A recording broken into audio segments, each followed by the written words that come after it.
bertanya dan menanggapi kepada pasangan calon nomor urut 2, oke sudah di depan. Dan kami persilakan kepada Bapak Dharma Pongrekun bertanya kepada pasangan calon nomor urut 1, Bapak Ridwan Kamil dan Bapak Suswono. Waktu Bapak 1 menit dimulai saat Anda berbicara. Terima kasih. Kang Emil, izin bertanya bagaimana program penyerahan uang untuk RW, boleh dijelaskan bagaimana eksekusinya Pak? Agar supaya jangan sampai program yang instan ini justru habisnya di depan dan tidak berbuah atau tidak beranak justru untuk membuat masyarakat lebih sejahtera khususnya dalam bidang ekonomi mereka. Jadi maksud kami adalah apakah tidak lebih baik digunakan untuk membiayai suatu tim yang membina adab mereka sehingga masyarakat di kelurahan, di RT maupun RW bisa mempunyai industri di rumah masing-masing dan akhirnya RT dan RW bisa mendapatkan jauh lebih besar dan bermanfaat. Terima kasih. Baik. Silakan pasangan calon nomor urut 1 untuk menjawab, waktunya 2 menit. Tadi sudah saya sampaikan, tidak mungkin seluruh penjuru Jakarta bisa diselesaikan dari balai kota. Itulah kenapa kami percaya teori desentralisasi. Ujung dari ASN, Pak Dharma, adalah kelurahan. Jadi dana RW itu tidak dipegang cashnya oleh Pak RW, dipegangnya oleh kelurahan. Mereka mengakses dengan proposal. Bayangkan Pak Dharmakun, ada 2.700 rapat RW. Ada perdebatan dikali 2.700, ini duit buat apa? Oh ini masih kumuh, silahkan bereskan kekumuhan. Oh ini untuk kebersihan karena masih kotor, silahkan untuk urusan kebersihan. Oh kurang modal si ibu tetangga, silahkan pakai. Oh Karang Tarunanya banyak main di aspal, tidak banyak aktivitas. Gunakan dana RW ini untuk kegiatan Karang Tarunanya. Gen-Z-nya tadi seperti Mas Pram sampaikan untuk IO, silahkan pakai. Karena kita ada program juga namanya Car Free Night, sebulan sekali di kecamatan. Beda dengan Car Free Day, itu siang hari, kalau Car Free Night itu malam Senin. Ibu-ibu pameran UMKM, di tengahnya ada panggung, di situ para anak-anak muda rapat menjadi panitia. Apa yang terjadi? Kebudayaan Betawi dilestarikan di panggung itu, anak-anak rajin rapat daripada rajin tawuran. Betul? Nah. Oleh karena itu dana ini nanti diatur oleh Juklak, oleh gubernur. Mana yang boleh, mana yang tidak boleh. Tidak boleh dananya dipakai ke puncak untuk rapat RW-RW misalkan. Nanti diatur. Karena ini uang rakyat, harus maslahat, harus efisien. Maka ini yang disebut dengan demokrasi terpimpin. Diberikan demokratisasinya tapi dipimpin, dipandu oleh gubernurnya di ujung ASN yang namanya kelurahan. Insya Allah dalam 5 tahun Jakarta berubah total karena rakyat dipercaya, karena rakyat Jakarta adalah orang yang pintar-pintar. Makasih. Baik, terima kasih. Kami persilakan Bapak Dharma Pongrekun dan Bapak Kunwardana menanggapi jawaban pasangan calon nomor 1, waktunya 1 menit.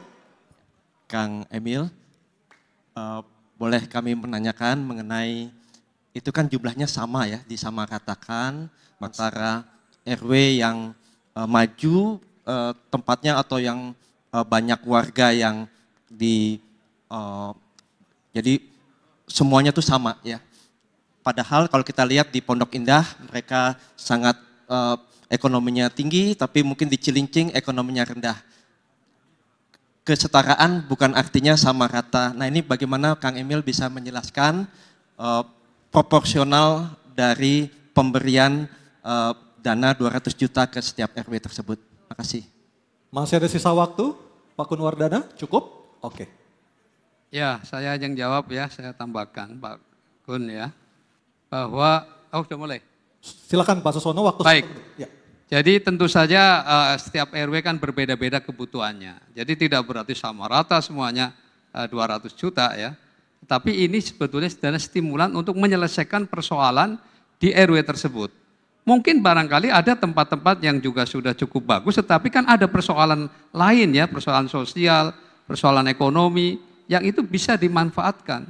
Yang penting adalah kita sedang mendesain agar terjadinya upaya ada satu musyawarah di tingkat RW untuk menyelesaikan persoalannya sendiri. Sehingga mereka akan melibatkan banyak pihak, tidak hanya ketua RW-nya yang dominan, tetapi seluruh stakeholder di situ dia akan berkontribusi untuk menentukan program apa yang tepat di situ. Ibaratnya RW Menteng mah nggak perlu, RW Pondok Indah nggak perlu, tapi RW Penjaringan Koja pasti perlu, pasti butuh. Itulah yang disebut berkeadilan. Makasih. Ya. Oke, waktunya habis. Kita berikan aplaus paling meriah untuk segmen ini kepada para calon gubernur dan para calon wakil gubernur. Baik pemirsa, kita akan jeda terlebih dahulu untuk selanjutnya kembali ke segmen tanya jawab antar pasangan calon pemimpin kepala daerah DKI Jakarta. Kami persilakan kepada para calon gubernur dan wakil gubernur untuk kembali ke tempatnya. Dan pemirsa jangan kemana-mana, tetap bersama kami. Dalam debat pertama calon gubernur dan calon wakil gubernur DKI Jakarta pemilihan tahun 2024.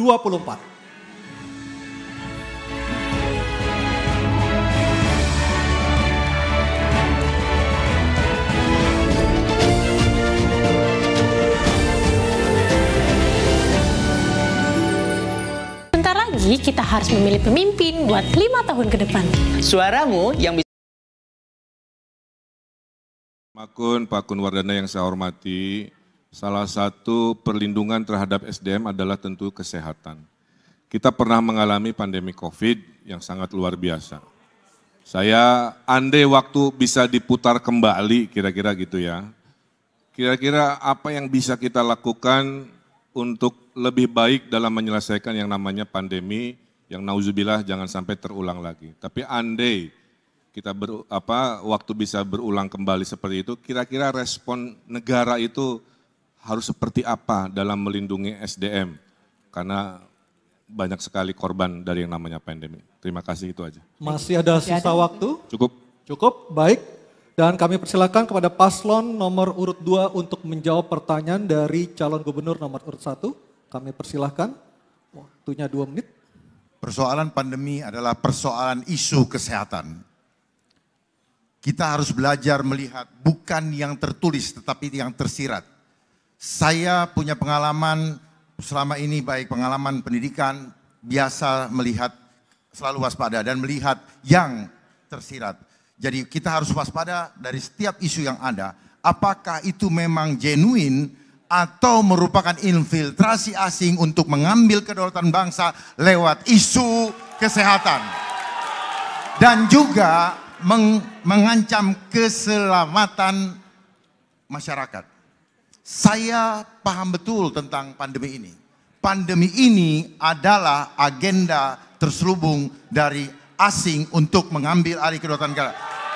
Sehingga terlihat sekali begitu rapuhnya bangsa ini sampai harus mengikuti, istilahnya saja ikut. Kenapa bukan Taufik? Kenapa ngikutin COVID?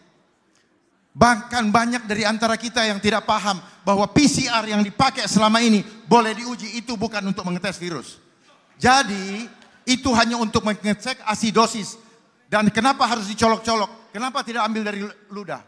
Kalau memang mau ngetes virus. Oleh sebab itu seorang pemimpin masyarakat, terutama otonomi daerah DKI, harus memperjuangkan segala sesuatu untuk melindungi warganya. Jangan sampai gara-gara pandemi ekonomi hancur, dibiasakan online, UMKM hancur, dan kemudian rakyat ditakut-takuti. Bagaimana akan menuju ke kota global yang sejati kalau hati rakyatnya disakitin, pikirannya dirusak, dan badannya diracunin? Semua itu hanyalah omong kosong belaka. Mari sama-sama kita sukseskan program Jakartaku Aman karena indah adabnya. Waktu habis, terima kasih.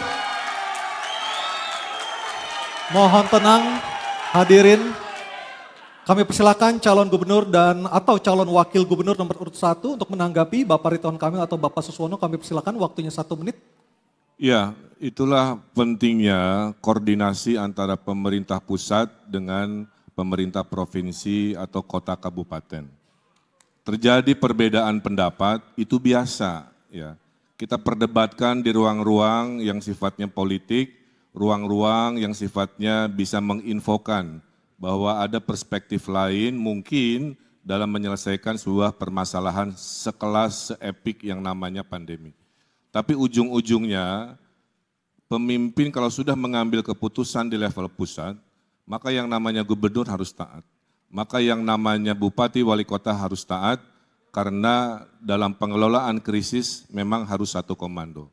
Terjadi perbedaan dalam prosesnya, tapi ketika sudah diputuskan oleh pemimpin level presiden, tentulah serempak di bawah harus mengamankan dan menjalankan dan menyelesaikan permasalahan secara kolaborasi. Terima kasih. Baik, terima kasih. Kami silakan pasangan calon nomor urut 2 untuk merespon tanggapan dari pasangan calon nomor urut 1. Waktu Anda 1 Mohon menit. Oke, tenang dulu. Waktu Anda 1 menit, silakan Baik. Bapak. Solus populi suprema lex esto. Keselamatan rakyat adalah hukum tertinggi, bukan begitu Ibu Zuro? Oleh sebab itu, jangan adigium itu digunakan dengan cara yang terbalik. Seolah-olah ingin menyelamatkan keselamatan rakyat sebagai hukum tertinggi. Tetapi udang di balik batunya adalah sebaliknya ingin menghancurkan rakyat. Sehingga rakyat semua menjadi tidak bisa hidup dan bahkan akan menjadi budak.